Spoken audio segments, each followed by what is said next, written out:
Her Wi-Fi is ringing.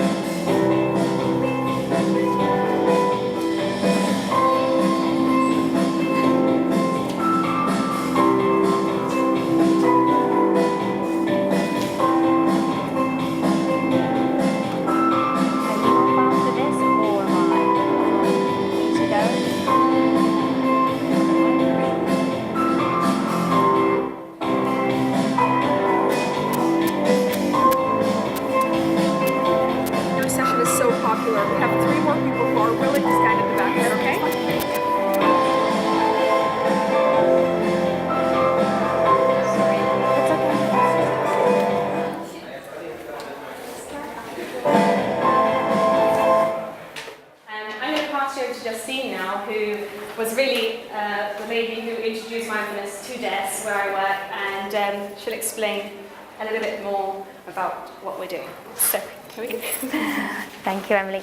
Hi, I'm Justine Bain. I'm the founder of Sandy Seeds. We're a children's wellness project here in the UAE.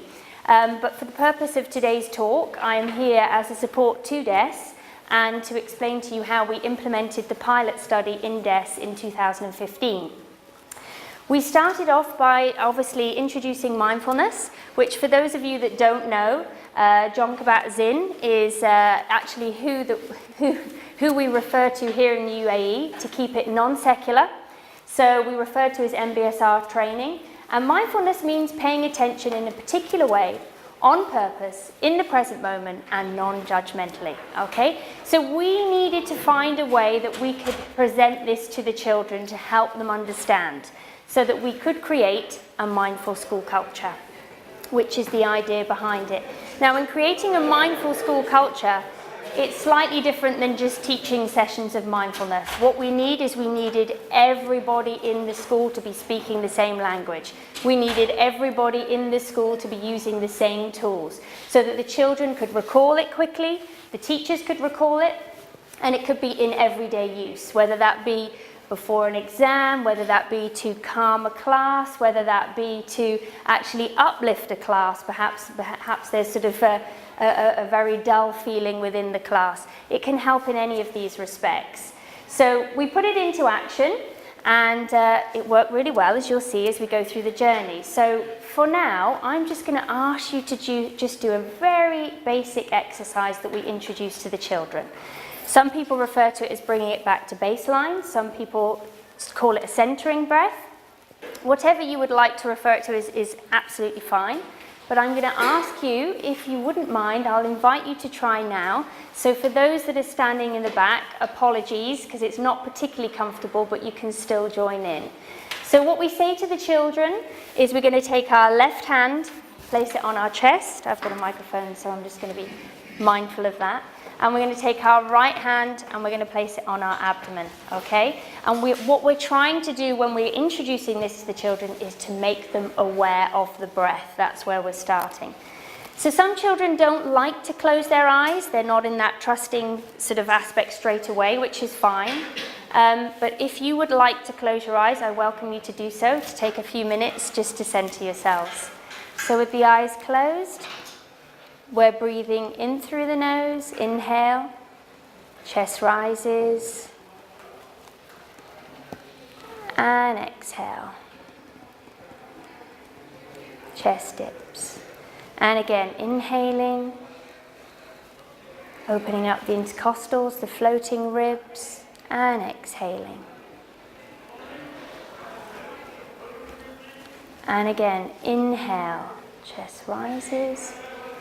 Do two more, inhaling and exhaling. Last one, inhale and exhale. Now I'd like you to continue with your breath, allowing it to find its own natural rhythm, but I'm just going to ask you to bring a bit of awareness. And again, inhaling, just being aware of the noises around you, just acknowledging the thoughts, allowing them to fall to the back of the mind as you exhale. There is no judgment here, we're just allowing thoughts to come in and out of our minds. We'll do 2 more, inhaling and exhaling. And again, inhale and exhale. Good, well done. Just gently opening your eyes. Now that might seem quite simple to you, and it may have felt very quick, but I can assure you, to a child of age 3 to 4, that's a long period of time, and you've asked them to do an awful lot in that stretch. So what we also can do in that incidence is we do something called the balloon breath, again, just to help the children to be aware of the breathing. And as I say, this is how we set the tone for mindfulness with the Sandy Seeds program. So we place our fingertips together, and as we know, there's been a good science behind the fact that we have so many electrons in the pads of the fingers. It's great for balancing the hemispheres of the brain. So this is a really nice one to do. Very simple, and the children respond to it really well. So it's just going to be like a balloon. So as we inhale, we just stretch out. Fingertips need to remain together. Again, this is something that some children actually find quite difficult early on. Exhale, just bringing the palms back together. Good, and again, inhale. So it's also a nice way of describing to the children, and exhale, what's happening with the lungs as we breathe. And again, inhale, and exhale. And last time, inhale and exhale. I'm not sure if any of you are aware of the bell that was ringing there, which could be a bit of a distraction, but we actually do use a bell as a way to sort of introduce mindfulness into the beginning and the end of a session. Just again, we trained all the way through, the LSAs, the teachers, all the way through to the children, again, speaking the same language, using the same tools, so the whole school come on board. That's how we change a culture. Okay, so some of the benefits of mindfulness, as you can see, they're written here. And I think the reason why schools are responding so well to mindfulness right now is because not only is it increasing focus, which is what everybody wants from a school, but the big fact is, and what linked into the video before, which I'm afraid you couldn't see, is that it's great for reducing stress and anxiety. And they predict by 2028 that the stress and diet-related diseases are going to be one of the second biggest killers in the world at the time. So it's really important that we try and address to reduce stress and anxiety as well. Again, improves mood and everything like that. So just a little bit about the pilot study before I hand you over to the journey, because do remember this is something I initiated within DES, but they have taken on for a year long. We're doing a pilot study. We're now in our secondary phase of research. Our first phase came back very positive. As we move on now, we want to see how it is changing the school culture. Now that we have done it, how they can keep the longevity of it going. So I'm going to hand you over to Emily, and she's going to tell you Des's story. Thank you very much for your time. Thanks. One of the colleagues I work with had a vision and saw that it was something really nice to work with all of the students across the school, and I sort of fell into that position with PSHE and started to learn more about it, and actually became more and more passionate about it and really believed in it. Another colleague I work with, sat at the back of the room, said to me, unless you believe in it, it will never be successful. And the more and more I'm learning about it, practicing with my students, I can see the benefit from it, and I can use the resource, pretty much resource-free actually, in the classroom day to day with the children, and already seeing the changes within my classroom. So it's something really promising that you can take on with your children in your school. So the reason why this started the journey is because we did a survey with all of the students to find out how they felt about school. Now, this really tries to be child-led and home to irresistible learning, but we actually did a survey and we found out that 39% of the children in Key Stage 2 weren't actually that happy about maybe coming into school, things not necessarily in the academic side of things, but actually maybe from home that they were bringing in, anxiety, worries, which we were really alarmed by. So that became the key area in our school development plan to focus on, to make sure that well-being and happiness for all of our students the Key Stage 1 area was a little bit less, and the children seemed to be a bit more happy and relaxed in the school environment. I have no idea what that is, I'm sorry. So, is it maybe her phone? We'll skip on to the next. A nicely sound that helps the children become aware, perhaps of their emotions and dealing with different things and different ways to cope with that. And we had different workshops with the whole school where they were doing activities, learning about mindful breathing, what mindfulness was, and that was the launch really that we started on last year. And Justine came in and introduced it and did lots of activities, simple things like she was showing you with the balloon, different techniques, saying that sort of peace begins with me, and the children are still using those different tools that she had taught them in the Hands Reading Week this time last year. So that was our starting point. It was really positive, and then some of our students came up to us and said, oh, we really enjoyed that, and the teachers was wanting to find out more about it. So we looked into how we were going to spread that across the school, and we thought we would train up our student leaders to start off with. So we have rights and responsibility ambassadors because we're a rights respecting school, and they are very aware of the children's rights and the well-being of children. So there are 2 children from each year group, and there are leaders for rights and responsibilities. We also have play leaders who work in the playground with the children and help them through any emotional support where there can be conflicts quite often, and we also had our school counsellors. So we had a range of leaders that we thought could then promote the different strategies and ways in which they can mindfulness in the classroom and start practicing it. And we also trained our LSAs. Now, when we started this last year, we didn't have lots of time to do the training for the teachers, but the LSAs had a little bit more free time in the afternoons, and they wanted some more professional development. So we thought it was a good opportunity for them to take on a role and train up the LSAs to then send that back in the classroom teacher to then use that in the classroom as well, which again worked really nicely. Some of the LSAs were a little bit more sort of proactive with it than others, but that was down to sort of personal interest, which was fine because we also had our student leaders.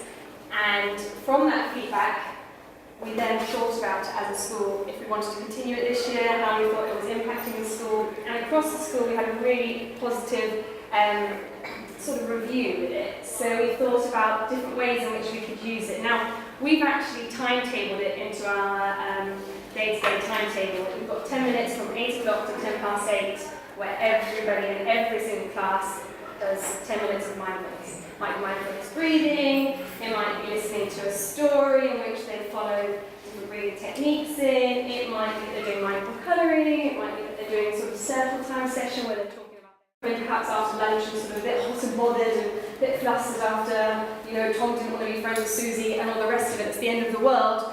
We think about maybe doing a little bit of mindful breathing and doing it as a class and bringing the levels back down to calmness. So we're using it in that respect. We also, our phase leader, Kim Powell, had a vision as well with the mindfulness and well-being, to sort of have a mindful environment.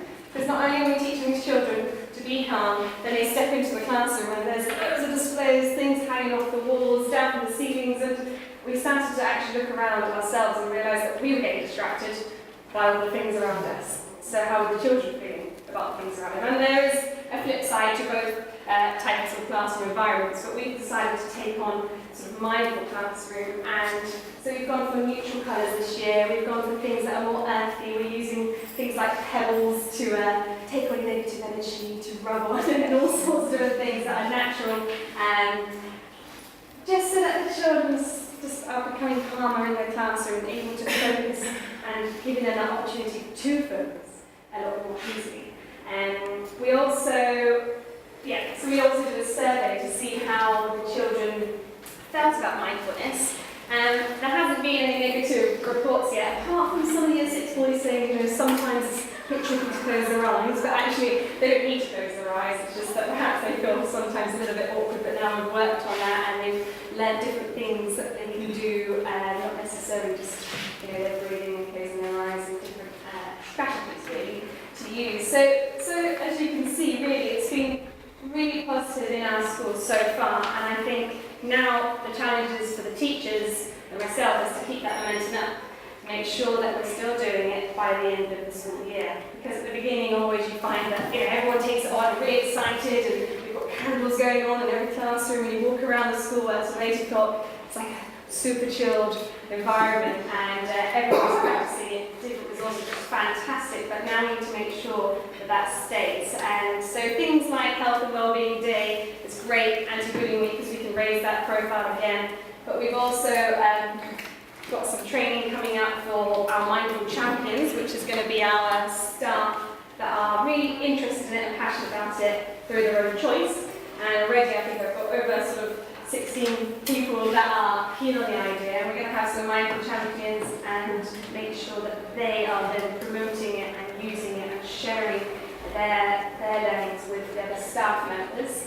And the outcome we really want is also for the staff to be happy. And that's something we've noticed. My head teacher sort of made a comment and said, Emily, you do realise that every time the teachers are doing the mindfulness, they're also relaxing and taking a moment just to think about themselves, the day that's going to happen, realising it is a day, it's not a marathon, one day at a time with the children, thinking about their well-being. So I know myself, I've been doing it with the children, working with them, and I feel more relaxed before my day starts.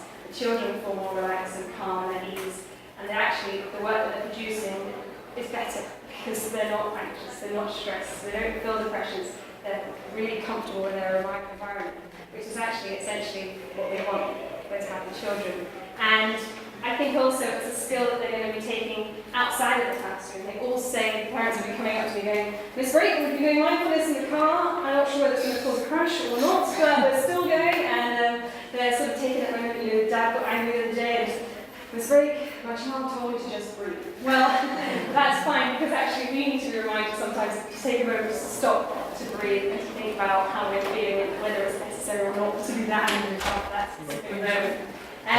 In terms of resources for teachers, what my takeaway now, actually the internet is full of TED Talks, of Google ideas, there's packs, there's meditation packs, there's colourings that you can do. It is endless out there. So the more you start to Google it, honestly, we have built up folders full of resources for staff to just pick and use whichever one they enjoy and they like and feel comfortable with. There are thousands of different sound clips that you can use as well, calm music, simple things like I was telling you, pebbles. We've got lots of pebbles and baskets around the school, you'll notice when you come around, and the children sort of pop these on their heads for somewhere they want to be calm and release all that negative energy into the rock and put the rock away, and that's gone now, they can move on. And when they're doing mindful breathing, they can have their teddies sometimes for the little ones, or just a shoe or a whiteboard rubber, a pen, whatever you might have in your class on a whiteboard. Pop the shoe on their stomach, lie down, and then look at their breath and how the thing moves up and down. It doesn't need to cost money, these resources. We've got things like a mindful jar, where we just put glitter and glue together in water. We just simply turn it around and watch that with some calm music and think about our emotions sometimes getting loud and unclear. Watch the glitter settle, and that's also how we interact after our breathing and calm mind. We can take that moment to just calm down. This is quite nice. The children really enjoy this. They become sort of mindful teachers. And again, just like the finger idea doing the balloon, sort of just to show the lung capacity and the different ways in which we breathe. But like I said, you can actually need to buy anything. There's so many resources that you can just use around your classroom. So it's something that if you're interested in and passionate about, I would really encourage you to use in your classrooms and in your school if you can. Because it does also, not only for sort of behaviour techniques, it helps bring the classroom down. It helps yourself and the way you are with your children, which essentially is what we want to be happy along with them. So I think that's a little picture just painted very quickly. I'm sure I've spoken far too quick. But if there are any questions or ideas or things that you're thinking, how could I use that in my classroom? Please ask us, or if you want to ask now, so other people can hear, by all means put your hand up, or if you want to see us afterwards as well, that's more than welcome. So I think that might be. I think that's it, yes.